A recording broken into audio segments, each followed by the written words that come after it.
this is a talk that I actually gave a while ago at a conference called QCon. It was actually last year, and the talk sort of came about because we work with a ton of different organizations, and what I've seen sort of across the board, no matter how big or small the organization is that there always is a desire and a really sort of an intense effort towards measuring developer productivity. And I think in many ways it's understandable as to why we would want to do this.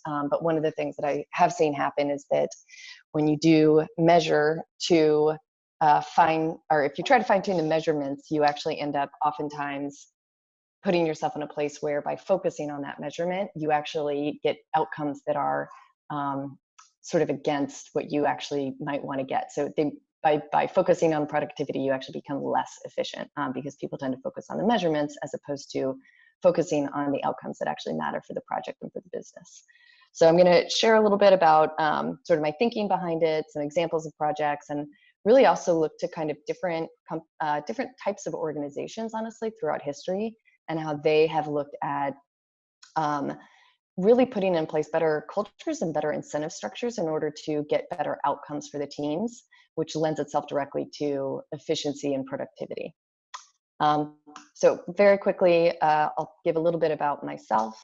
So I'm a partner and a technical lead at Carbon 5. I've been at the company for 14 years. Carbon 5 is an organization that works with a variety of software organizations, a variety of types of different companies, all different types of industries. So I've worked on teams that are teams of 2. I've worked on teams that are teams of 100. So the learnings really are from that experience. And I think, more than anything, what we sort of are able to do as a company is be able to really come in and kind of see the different processes that are in place with these organizations, and then try to be as effective as we can in helping them put into place better processes while we're actually helping them build out their projects. So the foundation of what I'm going to talk about starts off with looking at psychology. So everything we do with our teams really has to work with the fundamental basis of human psychology. And I've gotten into this book that I read a while ago that was written by Daniel Kahneman, and it's called Thinking Fast and Slow. And it talks a lot about different types of heuristics and biases that we have just naturally that we've evolved to have as humans for evolution and adaptation. And one of these is something called the focusing illusion. And the focusing illusion is a cognitive bias that occurs when people place too much importance on one aspect of an event, causing an error in accurately predicting the utility of a future outcome. So what does that mean for us? It basically means that we oftentimes find ourselves in a place where we are primed, is one word that people have used, but it basically, we're put into a place where as humans, our brain has to save energy. And so we have these initial sort of inertial tendencies that we have very little control over, that are sort of time and, frankly, computational brain saving exercises that just naturally happen. And so you see these at play when you ask people a question in a different sequence of events. So this was actually a study that was done with a group of college students. And the question was first posed to them for one set of the students. The question was posed to them first, how happy are you? And then the second question was, how many dates did you go on last week? So overall, 66% of the people that were asked these two questions in this sequence responded with that they were 66% of the time, they said that they were happy. When they flipped those questions, when they primed them first with how many dates they'd had in the last week, and basically had these college students focusing first on, frankly, their relationship status, when they then asked those same students how happy they were, they got a 12% amount of time that they were happy. So what you see here, the effect of this is really, these students were primed in different ways. And this is something that we see at use oftentimes with marketing and in different ways in which, frankly, we operate within the world, in which, many companies manipulate us to work in the world. But priming, anchoring, availability bias, sunk cost tendencies, these are all things that humans have just learned to adopt. And in many cases, it's to our disinterest. But we sort of have to recognize that this is going to happen no matter what. And it happens in a variety of contexts. Another sort of example of the focusing illusions is that, we have a tendency to assume that more money equals more happiness. And that actually isn't always the case. Luxury cars, expensive trips, fat bank accounts don't actually make us happy because we only look at one aspect of life in this case money. And we forget that happiness generally is the sum of a lot of different factors. So marriage, physical looks, friendships, all that stuff. So what we're seeing really at play here is this systems one and systems two thinking. And I think one of the most outstanding data points that you can look at is that we spend 95% of our experience in system one. So intuition and instinct. A lot of the decisions we make are unconscious, they're fast, associative. It's us on automatic pilot. And so we have to really understand that those are always going to be how we are making decisions in work. So systems one thinking is our experience, our cultural norms, our beliefs, our biases, and our intuition. It's instantaneous. It's driven by our instincts and by prior learnings. So what that means for us as leaders of teams is that the culture and context that you set up for your teams, that's going to be used 95% of the time in driving decisions. So I think, you know, what we really have to recognize is that the culture of our teams and the way we're providing an environment in which they can make decisions has a lot to do with the leadership of the companies. Leaders have a great deal of influence on the team and on the company. And I'd also say that, you know, culture is inherent in many organizations, and it's a very hard thing to change. And if it's gone wrong, it's a very hard thing to course correct. And the larger you are as an organization, the harder it can be. So I think it's important to recognize that it's a very much both the bottom up as well as a top down thing. You know, leadership really has to put into place the norms and the cultures that will lead to better behaviors, as well as people actually enacting that behavior. So I wanted to look really quick and kind of take a tangent and talk really about sort of like building on that foundation and looking at frames. What are the types of ways we can look at incentives? And what are some great leaders across different organizations that have put into place interesting incentive structures that have really driven the outcomes and the type of cultures that allowed people to make the decisions that were right for the productivity of the company? So we're going to really cycle way back in time, all the way to sort of the turn of the century, where there was a fellow named Frederick Winslow Taylor. He was part of what was at the time called the scientific management effort.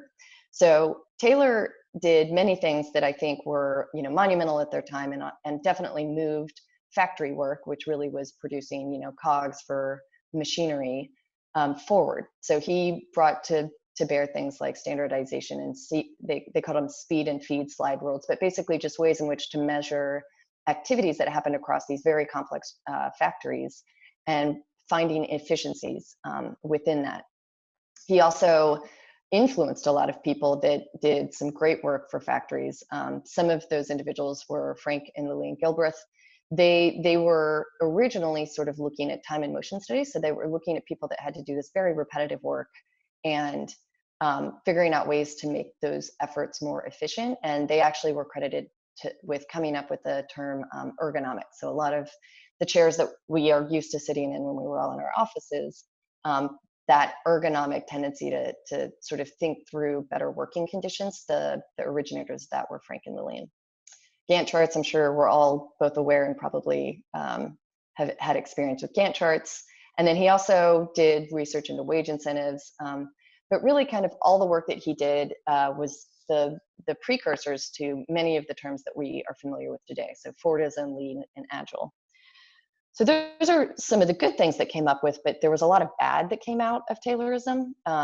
Taylor definitely did not have a very good view of the collective human intelligence. You know, he really sort of thought of some humans as not fit for more creative work, and was definitely involved in some statements that were, you know, in the realm of eugenics. So, you know, he got himself into a lot of trouble, and I think he was sort of intuiting that there was this false dichotomy of craft and business, which I think, as we know now, is, you know, really poor way to think of individuals that are there trying their best to work for your organization to the greater good. So there was a famous incident that happened with him where he went into the Waterstown arsenal. This was during sort of war times, and obviously they were looking for productivity at the arsenal to create the tools that we needed for the war. He went in with a group of individuals that basically were standing behind these workers with stopwatches, and it created an incredible strike. And it's interesting because one of the workers that had been at this factory for a very long time wrote, you know, during the strike, wrote a note to the management of the Watertown Arsenal. And, in this, you really start to recognize that if you try to eke out too much efficiency, you lose the good intent of the workers that are actually doing their best to try to be as efficient as possible. So there was a lot of learnings that came out of that. And I think the sad result for Taylor was that, his system at Watertown was banned. So this strike led to hearings in the House Labor Committee. And, this is really kind of like a poor way to put in incentives when you're really trying to get people to do what's best. So another leader that actually did an amazing effort in presenting incentives to his employees and also to the folks that were starting new franchises was Cork Walgreens. So this is Walgreens stores that we're all familiar with today. At the time when Walgreens joined, there were major competitors that Walgreens was struggling to try to compete with. And every single one of those competitors was looking to do effective incentive structures for the franchises as profit per customer visit. And so, profit per store. And so what these franchisees would do is they would go out and they would find the cheapest stores they could, because that basically reduced their margin and made the store more profitable. But what they lost was the idea of really throughput. So more individuals capable of coming into each store. And so what Walgreens did was he just changed one incentive, one metric that he was looking for, and incentivized and profited the franchises based on per customer visit. And so this completely dramatically shifted effectively where Walgreens stores were and optimized for convenience over pure store profit. So instead of running down margins to make a store more efficient, it was finding opportunities to make customer visits more profitable. And so basically making customers more happy. So he ended up dominating major competitors. Obviously, Walgreens did well, and many of the competitors went away. So it's sort of an interesting way to think about a very, very subtle change in incentive structure with a very powerful outcome.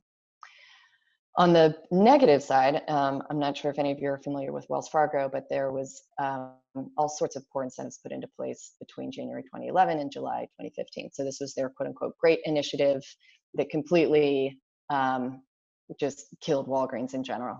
So this was an internal goal that was distributed to all of the major managers within the organization of at least 8 financial products per customer.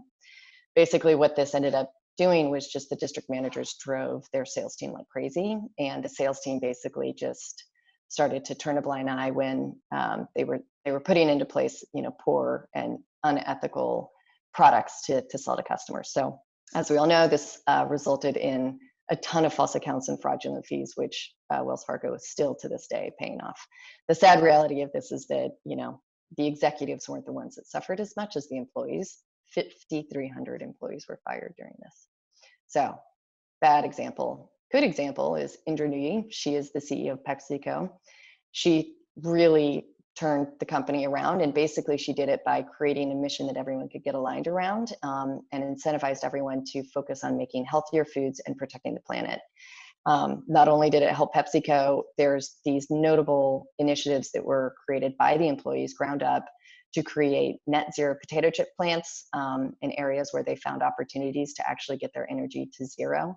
Obviously, this improved profit, but more than anything, it met the mission that she had put into place. So obviously, those are organizations that don't look much like the engineering work groups that we're working with, but what you can see is that we have examples of our own overemphasis on highly visible behaviors, like basically driving bug counts down. Can actually lead us to be developing more bugs, perhaps. But really what I've seen more often than not is just that oftentimes you have managers that put in place a mandate, then everyone's just scrambling how to put in place metrics to meet that mandate, and then they just focus on those metrics. And at the end of the day, what they really want to be doing is building products for customers, but they're actually building metrics to just make management happy.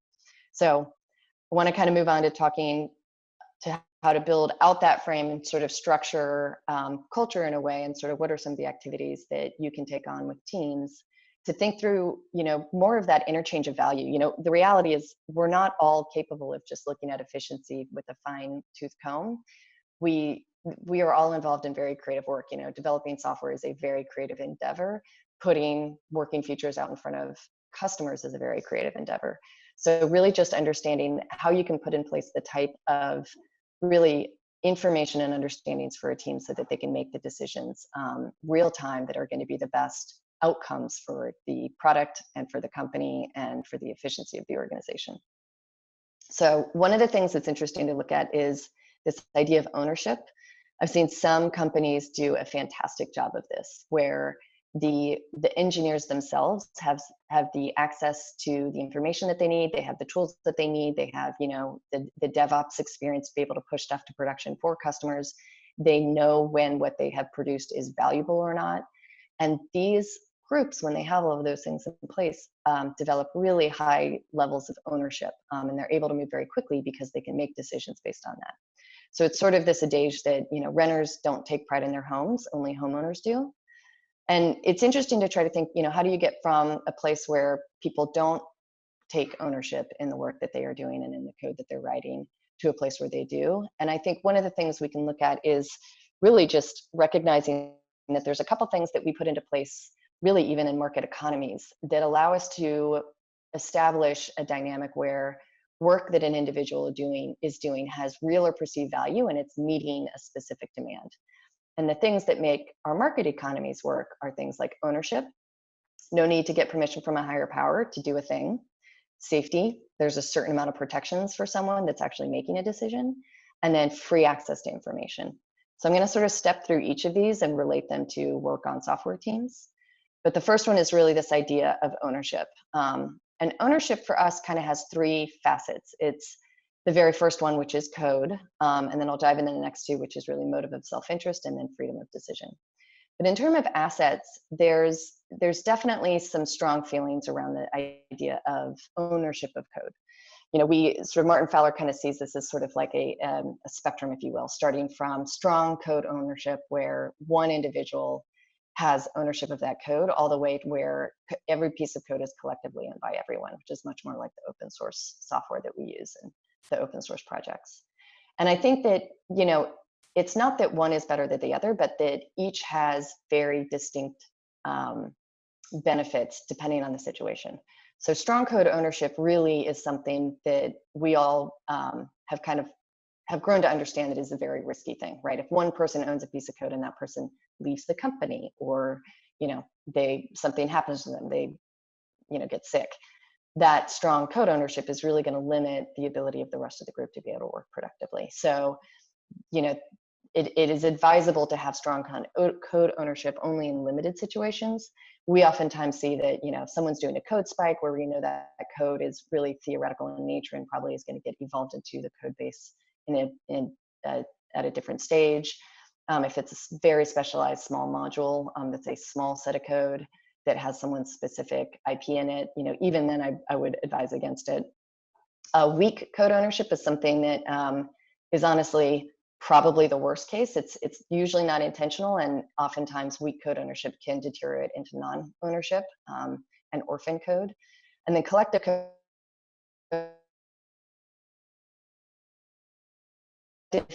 ownership is really just important. So PRs, this pair programming, each team member can really work across subsystems or services as is needed.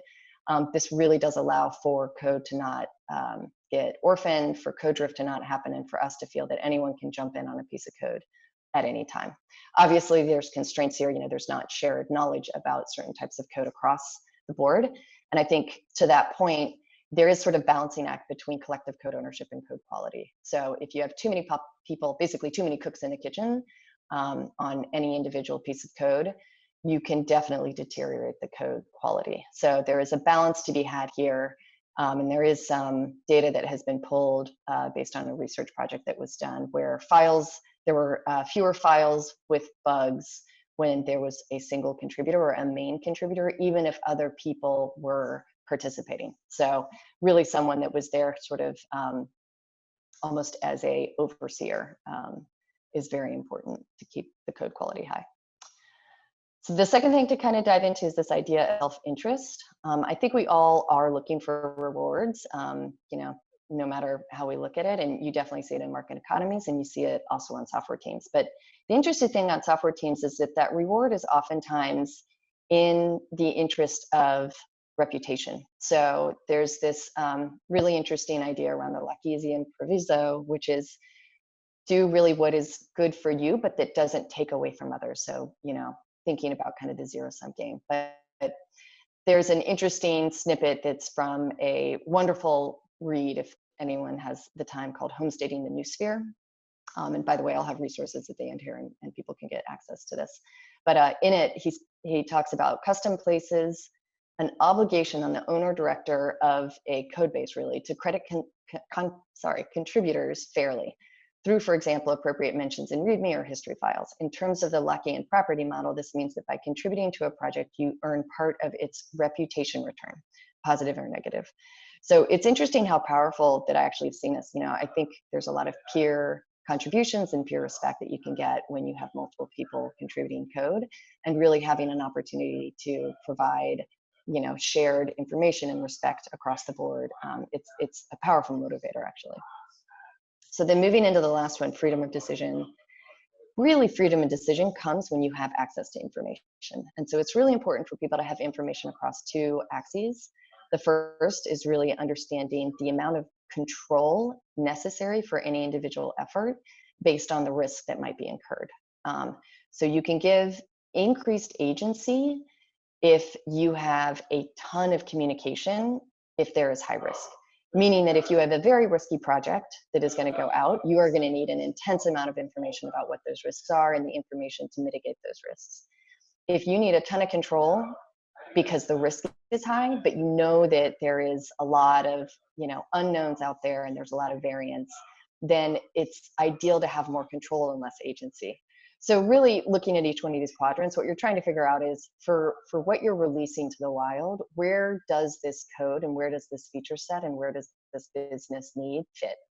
And then you really want to adjust your opportunity to provide either more agency or leverage more control based on sort of where that code is going to be impactful on the organization. So I would say that this top right quadrant is very hard to get to. Everyone doing everything independently and autonomously requires an unbelievable amount of communication. And the more people you have on a team, the harder it is to get yourself into this quadrant. Another thing is really just like basic product vision, understanding what the business fundamentals are, making sure that the management team is being clear in their priorities. This basically requires a lot of upfront conversations, and oftentimes it's asking questions that aren't normally considered in the realm of like software development. So the business fundamentals are really core for everyone on the team to know. And I think one of the exercises that we've been really successful in running on a lot of our client projects is it's something we call the product dartboard, but it identifies gaps in the individual product team's knowledge of what are we building, who's responsible for doing what, and when we can kind of identify those gaps, then we can solve for them over time.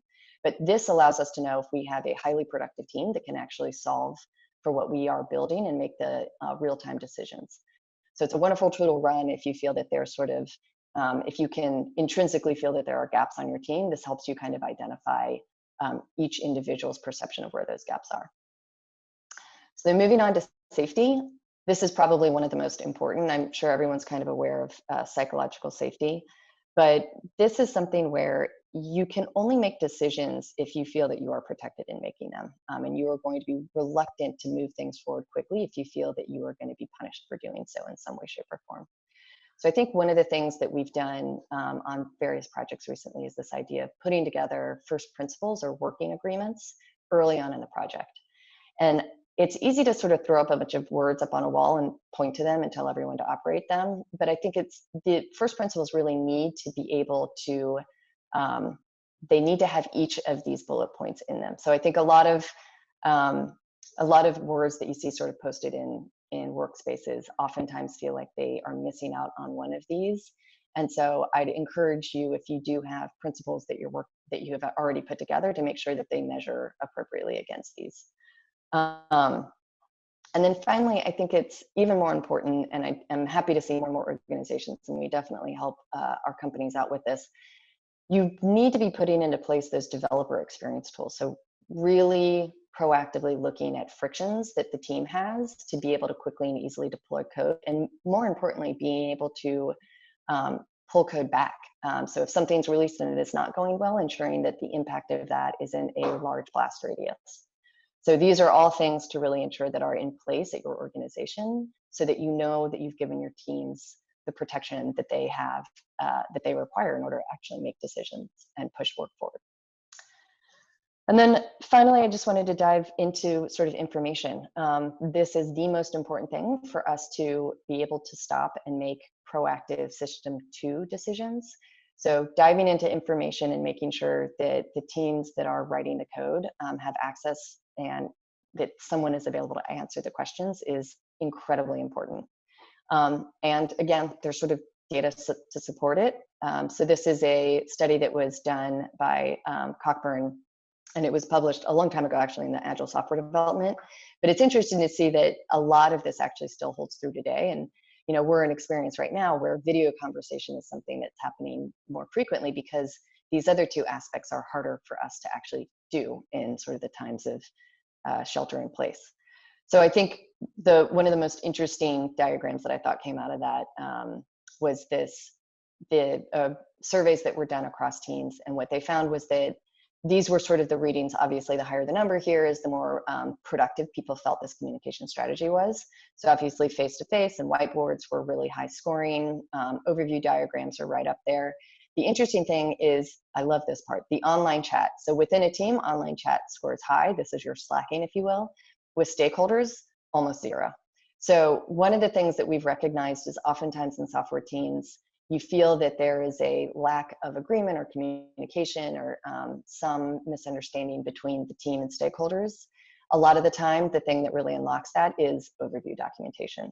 So we might hate putting together PowerPoint presentations, but as software developers, learning to do this will greatly increase the trust that the stakeholders have in you and your ability to communicate with them. And then the other one that I love to point out here is this detailed documentation. Within a team, detailed documentation does nothing. With stakeholders, it does very little. So I think we oftentimes we are told more documentation, and what you oftentimes realize is, as we all know, documentation goes stale quickly. And so, really focusing on these different strategies of communication can be much more effective for teams. And then finally, just visibility. It's really important to understand from the get-go that there is a half-life to communication. So clear, concise PowerPoint is always going to win over that documentation we were just talking about. I think the other thing that's interesting is that you might feel that you've told your team something, but you need to tell them again, and then tell them what you told them, and then tell them over again. This is sort of an adage from the military, but I think it's really appropriate because you always think you've communicated something, and then you realize that it didn't fully get transmitted. Julia Evans has a great blog post that she wrote about telling people what you're working on. I highly recommend reading it. Oftentimes we just feel like people know what we're working on. It's obvious, but in many ways they don't have the details that would be beneficial to them. And then it's, dashboards and metrics, easy to observe, availability and monitoring tools are really important. So figuring out ways to make sure that those are available to the entire team. And then do small things and do them well and expose good APIs and contracts to your team. And that can greatly help with communication. So I'll wrap up and then we can kind of do a bit of QA. I was talking a bunch before about Taylor. Taylor actually had a peer in that day and age whose name was Emerson. And Emerson was very much on the other side of that scientific management and really kind of, in my opinion, had it right back then. And it's something that we can really pull from today. And he has a great quote by a fellow that wrote all about sort of that efficiency in business management and scientific management. And he talked about Emerson and he said, Emerson conceived of an organic organization where efficiency was a natural occurrence, not an imposed set of targets and procedures. And I think that's really what we're trying to get to, is a culture where we put in place the right mechanics so that our teams can naturally be efficient and we're not trying to force it on them. So that's all I have for you today. I do have a ton of resources that are really much of the links from the charts that I put together. But I'd love to open it or toss it back to Shannon and open it up for questions. Awesome. Thank you so much for all of those insights, Courtney. That was great. A few questions that came in here throughout the presentation. Tim is wondering, is there a way that you can foster ownership when you're working with external partners? For example, developers are coming in from several companies and you're creating a team, but you don't really have a mission for everybody if everybody has their own mission at their own companies. Well, that's interesting. Obviously, we're in that situation a lot. And I think it's important when you are working with what can be termed outside versus inside to try to dispense that notion as early as possible. As much as you can recognize that you should be one team, you all have a collective goal that you're running towards. And so kind of early on, trying to get rid of the terminology that makes some people feel outside versus inside. It's an obvious thing, it's always going to be there, but trying not to focus on it can be really helpful because then it feels more as if you're all on one team and you're collectively working together for a shared outcome. I think the other thing is I would recommend two things. One, it's important for people to share their goals. And goals tend to be staged, meaning that there's usually sort of like a crawl, walk, run style approach to how people are trying to achieve their goals. And I think sitting down and having each of those teams really share their goals and outcomes that they're looking for, oftentimes, encouraging everyone to kind of be transparent and honest and authentic about their goals if they feel that they are going to be different or tangential to the core team need, but really sort of trying to align around what is the collective goals that we all have and what are we all working towards in the collective sense. So I think the OKRs are something we use a lot, and I would really sort of enforce that even for a team to work on. It's beneficial because then everyone can kind of understand like not just what the goals are as stated, but what are some results or outcomes that would make us feel like, if everything went really well on this project, what would that look like? And in real time, you can also talk about the risks. And then the final thing I would say is like, it does seem pedantic and it can kind of seem silly. And I think a lot of people disparage them, but that whole idea of like first principles or working agreements, I think can be really powerful. Oftentimes what we've seen is that you can have either one group that is sort of going rogue and, maybe they don't do pull requests, or maybe their pull requests are super, super lengthy, or maybe they're like opening up 4 tickets at a time or opening 4 stories at a time and not like finishing them off, and it's blocking other people. So the working agreements oftentimes can kind of identify those and sort of come to a place where everyone's agreeing that, 1 story open per time, 1 PR open per time, limiting the size of the PR so people can get through them more quickly and there's smaller units of work getting delivered. I think those types of agreements can actually help unlock a lot of opportunity for the team to feel more collective and for some of the like cultural norms to be put into place early on. Awesome. Another question that just popped in from Connor is, at what point should strong ownership of a small project transition to multiple ownership if the goals scope grows? Oh, immediately. Yeah, that the single individual owning a piece of code is such a risk, I think, for any organization. And I think no organization gets around it. So it's going to happen. And so you should just accept that it will happen. But moving as quickly as possible to pull that code into collective ownership is really important. Some of the ways you can do that are, the most limited way is through peer oversight. So, pull requests and peer reviews to ensure that there is some amount of like commenting that's happening on that code, and frankly, understanding that code by other individuals in the organization, readability of that code, ensuring that the code isn't, enormously complex. Those are some of the early things you can do. And then over time, making sure that either there's another individual that is given access to that project and, ideally is put into a place where they can work on it, and then having that code distributed. I will call out though that at any sort of size of an organization that's beyond, 10 engineers, you're absolutely going to have some individuals that sort of either explicitly or just by the nature of kind of things moving fast will own a piece of the code. And so I would really enforce pair programming, particularly in areas of the code that are a bit more hairy or have more complexity or impact in other areas of the code. Great. Another question that came in earlier from Sandra: how do you communicate with managers and other members of leadership that the incentives that they have laid out don't align with the goals of the individual contributors? Yeah, this can be difficult because what I found with goals, and I'm sort of referencing more of the OKR framework, but you could talk to goals in general, is that it can be very, very difficult for these stakeholders and the leadership team to create goals that will easily map directly to the individual goals. And so I think there needs to be a conversation in how those goals tangentially will lead to the progress that these stakeholders want, but also reinforcing that if there is a severe misalignment in those goals, that the stakeholders are at risk of, frankly, not getting the outcomes that they want because the team on the ground has information that's not being properly shared with the leadership team. So what I would ask first is sort of how far misaligned those goals are. And if they are far misaligned, then it probably is worthy of a conversation to really, ask the 5 whys of and dig into kind of why that's happening. If they are tangentially aligned and there's a way to kind of like pull them a bit more in alignment, and that could be either through, again, surfacing information that the team on the ground knows that stakeholders don't have knowledge about, and help these stakeholders to adjust their goals, or frankly just give them, a dose of reality of like what the reality will look like, no matter how they want to, pretend that their goals are going to be realized. And vice versa, having the team, sometimes what I've seen is that the team sort of has to realize that there's business goals that are really necessary for the business to stay afloat. And usually what happens is the team is confused and they feel that there is a misalignment because they're lacking some core business fundamental understanding.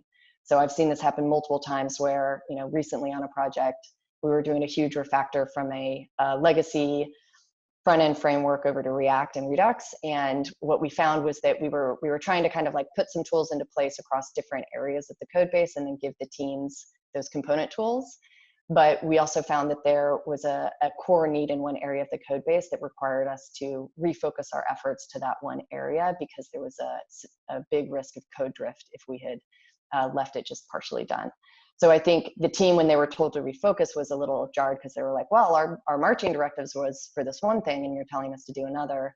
But once they understood the business need there and sort of what the plans were coming down the pipe, they totally understood and were excited to move and reframe their goals and objectives. Well, thank you for those answers, Courtney. We're running right up on time here. So thank you again, and hope to see you next time.